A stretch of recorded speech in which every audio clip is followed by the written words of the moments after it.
Olá, meus queridos alunos da nossa Escola Bíblica Palavra Viva. Estamos dando início a mais uma aula do nosso curso Panorama Bíblico e hoje nós vamos falar sobre Caim e Abel. Vamos começar a falar. Não vamos dar conta do assunto todo nesta aula, mas vamos começar a tratar de Caim e Abel, dando início à nossa lição de número 18 do curso Panorama Bíblico. Ok. O que nós vimos até aqui? Nós vimos como terminou o primeiro período, como Deus deu a promessa de resgate para o homem caído e como o homem aceitou aquela oferta de Deus. Então, isso nós já vimos, certo? O homem deu a promessa. Deus deu a promessa e o homem aceitou a promessa. Também vimos como Deus vedou o caminho da árvore da vida para que não se perpetuasse aquele estado pecaminoso em que o homem se encontrava, ainda que ele estivesse salvo. Deus agora vai começar a lidar com uma raça caída, então vai começar um novo momento na história da humanidade criada por Deus. Porque agora Deus não está tratando mais com o homem e a mulher no seu estado de neutralidade com relação ao pecado. Agora o homem caiu, ele se tornou conhecedor do bem e do mal, e Deus quer restaurar essa raça. Mas todas as vezes que Deus revela seu plano, nós vamos ver que Satanás vem com o seu plano que é semelhante, né, que é bem parecido, mas com diferenças que levam o homem a se desviar do projeto original de Deus. Veremos isso nesse período e nos demais, porém sempre vai haver um remanescente fiel a Deus. O homem estava fora daquele jardim, tinha agora em si uma natureza pecaminosa. E Deus já não podia se relacionar com ele naquela maneira livre.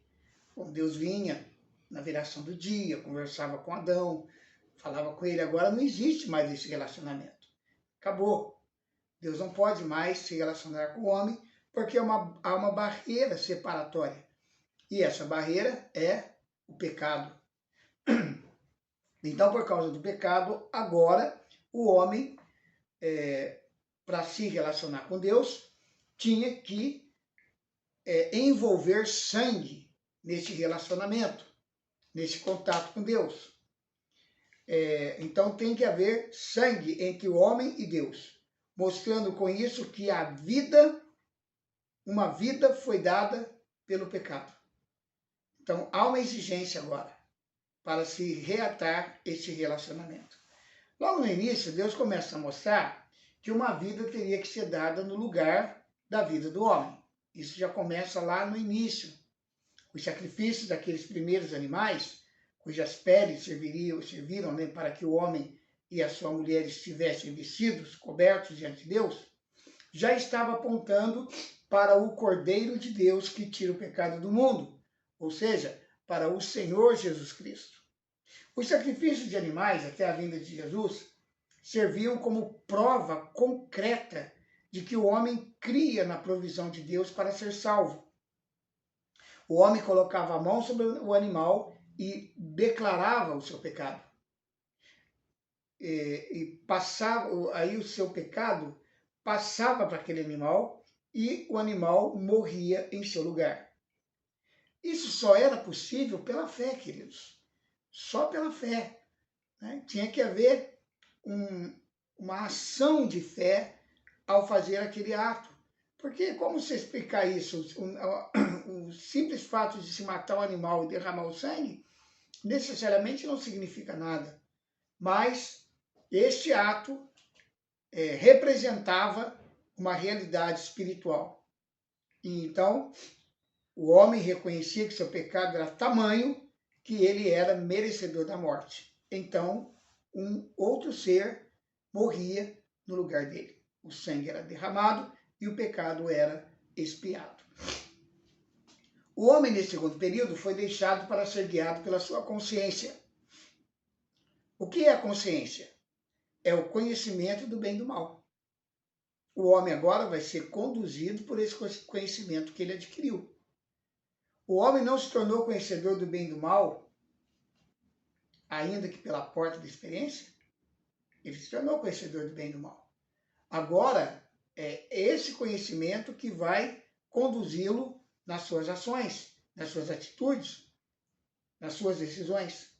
Romanos capítulo 12, versículos 14 e 15 diz: porque quando os gentios que não têm lei fazem por natureza as coisas da lei, eles, embora não tendo lei, para si mesmos são lei, pois mostram a obra da lei escrita em seus corações, testificando juntamente a sua consciência e os seus pensamentos, quer acusando-os, quer defendendo-os.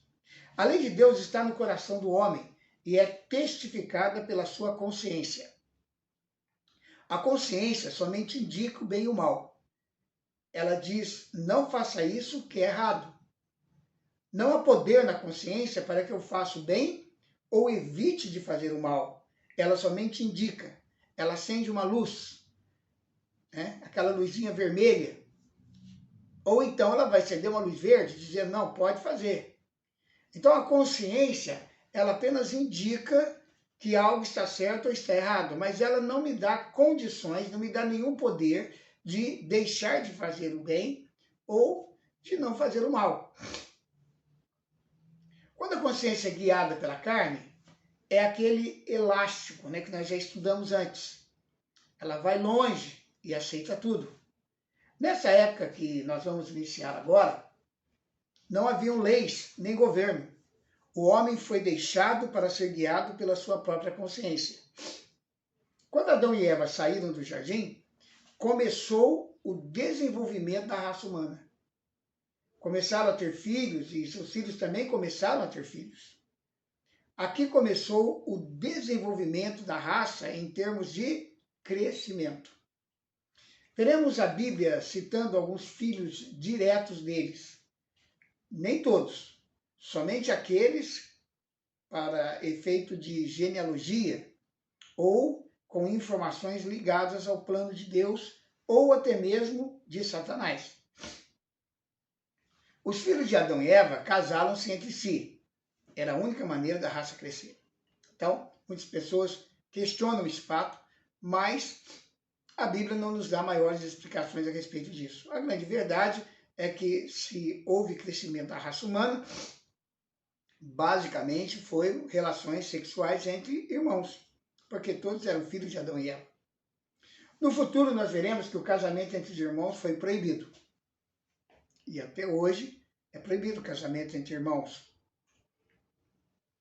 Deus vai mostrar e vai ficar claro para o homem que a consciência não vai levá-lo a lugar nenhum. Se o homem não voltar com o seu relacionamento com Deus, através do caminho que Deus propõe, ele se afasta cada vez mais de Deus. Em cada período, Deus revela sua vontade para o homem, e o homem é responsável por crer e seguir, ou por descrer e se afastar mais de Deus. Todas as ordens reveladas por Deus até então permanecem. Deus nunca retirou. Multiplicai, enchei a terra, dominai sobre os animais. Essas ordens não foram retiradas. O homem continua debaixo dessa bênção de Deus. Tudo continuava, porém o ambiente era diferente. Essas ordens citadas são na área do governo. Na área da palavra, veremos que Adão passou as orientações para seus filhos. Ou seja, a palavra foi transmitida de boca em boca. Ok? Isso é chamado de tradição oral. Toda a história de Adão e Eva foi contada por eles a seus filhos. Posteriormente, os filhos contaram para seus filhos, e aí chegou até Moisés, milhares de anos depois, quando então ele escreveu a história em Gênesis. Nós vemos em Gênesis princípios de Deus vigorando, ou seja, esses princípios foram fixados mais adiante na época da lei de Moisés. Mas os primeiros homens já seguiam, porque o princípio ele vem antes da lei. Mesmo não conhecendo a lei, os princípios já operavam. Então, eles obedeciam os princípios. Deus estabeleceu desde o início, na família, que o pai deveria falar com o filho as coisas de Deus. Porém, isso foi fixado como lei mais adiante. Outro exemplo é o de Noé. Quando ele entrou na arca, a Bíblia fala que ele separou animais limpos e animais imundos. Mas somente na lei de Moisés, a Bíblia estabelece quais eram os animais limpos e imundos.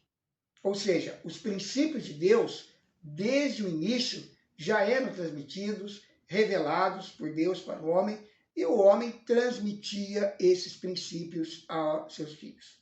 Em Hebreus capítulo 11, versículo 4, nós vamos ler o seguinte: pela fé, Abel ofereceu a Deus mais excelente sacrifício que Caim, pelo qual alcançou o testemunho de que era justo, dando Deus testemunho das suas oferendas, e por meio dela, depois de morto, ainda fala. Então, o que nós observamos aqui? Que Abel, pela fé, ofereceu sacrifício, algo que lhe foi contado para crer. Como é que ele sabia que ele deveria oferecer esse sacrifício e dessa forma? É porque ele ouviu. Ouviu de quem? Do seu pai. Só pode ter sido seu pai. Na área da adoração, ficou instituído claramente os sacrifícios com sangue, para o homem adorar, para o homem se relacionar com Deus. Uma vida teria que ser dada no lugar daquele adorador. Gênesis capítulo 4, versículos 1 a 5. Então nós vamos começar agora a estudar o capítulo 4 do livro de Gênesis. Conheceu Adão e Eva, sua mulher. Ela concebeu e, tendo dado à luz a Caim, disse: alcancei do Senhor um varão. Tornou a dar à luz a um filho, a seu irmão Abel. Abel foi pastor de ovelhas e Caim foi lavrador da terra. Ao cabo de dias, trouxe Caim do fruto da terra uma oferta ao Senhor. Abel também trouxe dos primogênitos das suas ovelhas e da sua gordura. Ora, atentou o Senhor para Abel e para a sua oferta, mas para Caim e para a sua oferta não atentou. Pelo que irou-se Caim fortemente e descaiu-lhe o semblante. Nós podemos ter certeza que Adão e Eva passaram todas as informações para os seus filhos. A queda no jardim, como Deus os salvara, e que era através do sangue que eles poderiam se relacionar com Deus. Podemos crer, pois como vimos em Hebreus 11:4, Abel creu e por isso fez uma oferta de sangue. Tanto Caim como Abel criam na existência de um Deus. Isso é claro. O texto aqui mostra que ambos trouxeram oferta. Então eles estavam realizando um ato de fé. Eles criam realmente na existência de um Deus. Agora uma pergunta, Caim era religioso? Era, porque ele veio fazer um ato religioso. Ele veio oferecer um sacrifício diante de Deus. A oferta de Caim, com certeza, era muito mais bonita, vistosa, cheia de frutos da terra. Por que Deus não aceitou a oferta de Caim? Era uma oferta boa, não era uma oferta ruim. Ele não aceitou a oferta de Caim porque não havia sangue. Abel, pelo contrário, pegou um animal morto, ensanguentado e pôs sobre o altar. A Bíblia diz que Deus atentou, se agradou de Abel e de sua oferta. Essa palavra significa que Deus ateou fogo. Fogo caiu do céu, desceu, consumiu a oferta de Abel. Era assim que Deus mostrava se aceitava ou não a oferta. Deus consumiu a oferta de Abel e a de Caim não. E Caim ficou irado com Deus. A oferta de Abel foi baseada no substituto, na obediência da palavra de Deus. Era uma oferta que tinha sangue.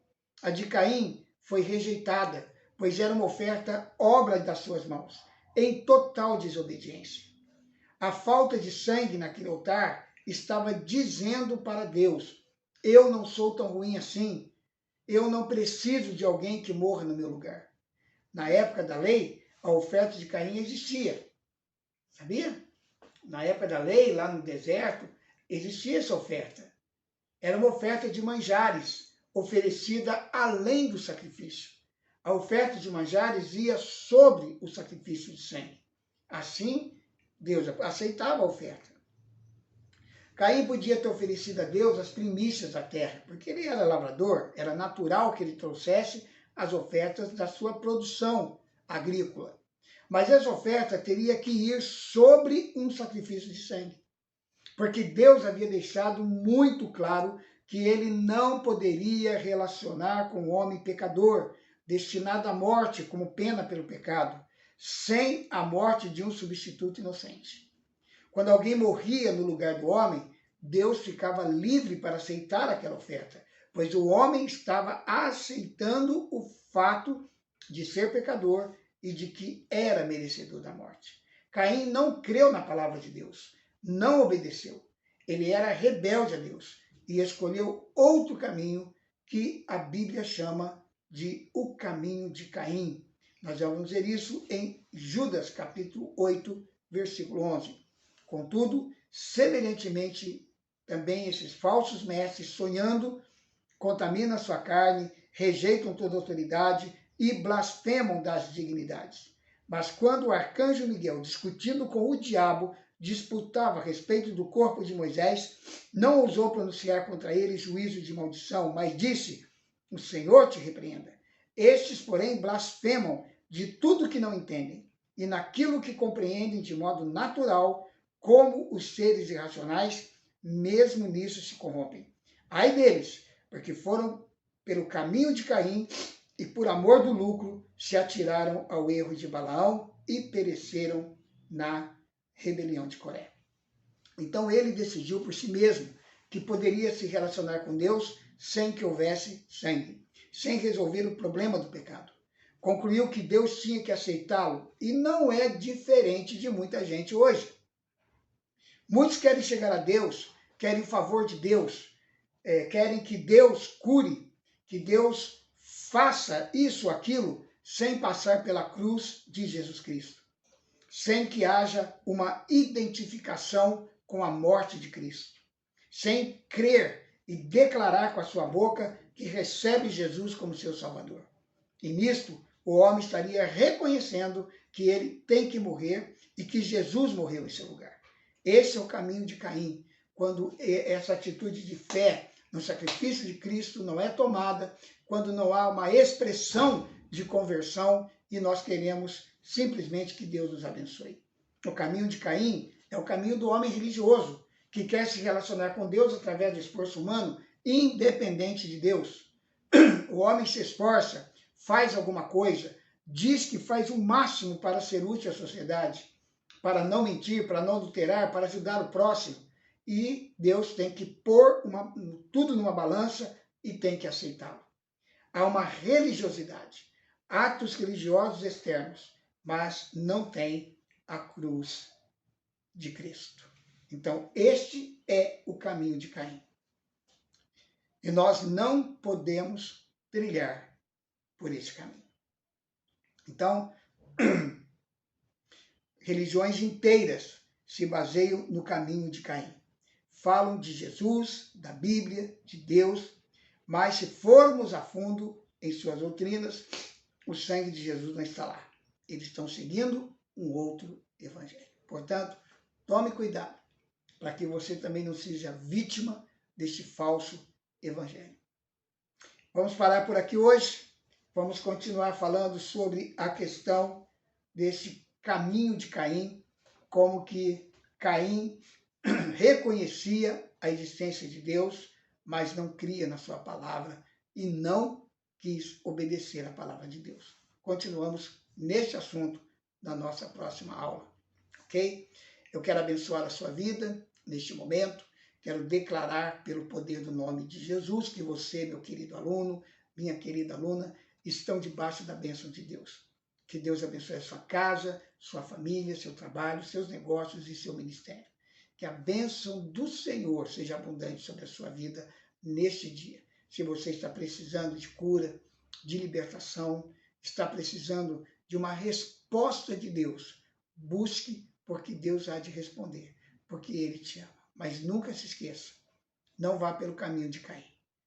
Vá pelo caminho do arrependimento, da confissão de pecados, de uma entrega total da sua vida ao Senhor. Entregue a sua vida a Jesus. Deixe Jesus assumir o controle da sua vida. E você vai ser ricamente abençoado. Em nome de Jesus. Amém? Que Deus abençoe vocês. Não deixe de curtir o nosso vídeo se você gostou dessa aula. Você pode também compartilhar essa aula nas suas redes sociais e abençoar mais pessoas com essa palavra. E pode também inscrever-se no nosso canal e continuar recebendo as informações acerca dos novos vídeos da Escola Bíblica Palavra Viva. Um forte abraço, até o nosso próximo encontro aqui na Escola Bíblica Palavra Viva com o nosso curso Panorama Bíblico.